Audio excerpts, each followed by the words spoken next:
KUKI KHUTLAI PAIBA HANDAK Meitei Loumi Singda Chatharakhiba attack Sing adu Meitei gi Loupfam Sing NONGMEI CHINDOL da Namduna Munnaba Hotnabani AMADI THOUONG adu AKANBA MAONG da CONDEMN TOU-I HAINA Meitei Alliance na THADORAKPA CHEROL AMANA PHONGDORAKLI CHEROL asina hai tha asigi 15 da Leitan Pokpida leiba Sadu lampak haina khangnaba Loupfam aduda KUKI Shing na attack Chatharakhiba gi tungda tha asigi 18 da amuk Kubalada lau suduna leiba Loumee ama KUKI Shing na kaplakpa NONGMEI maruna panbadagi sokhankhibani matang asida panba yabadi THOUONG adu thangjingjingda leiba S Nabil Camp da leiba Su Group ki KUKI National Front MC ki Kadar Singh na Chatharakhiba manaba attack amasu kumjali singani kunmari ki November 3 ta Chatharakhiba laikhrabani maduda saitondagi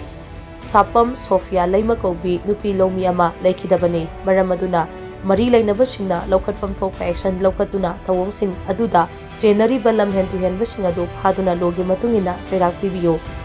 Terrorism ki mayokta zero tolerance policy Chatharakhiba Government of India na cross border terrorism ki THOUONG kaya Chatharakhiba KUKI KHUTLAI PAIBA sing ase maru phangna muthapiyo leibak asidagi terrorism buthanaba honabada KUKI terrorist singa wari sanaduna sugi yanaba sangdoknaba honariba asigi wahanthok karino haibasi achowa wahang ama oirakle Manipuri mathau tawriba security personnel singna lamdam asigi Loumi sing phauba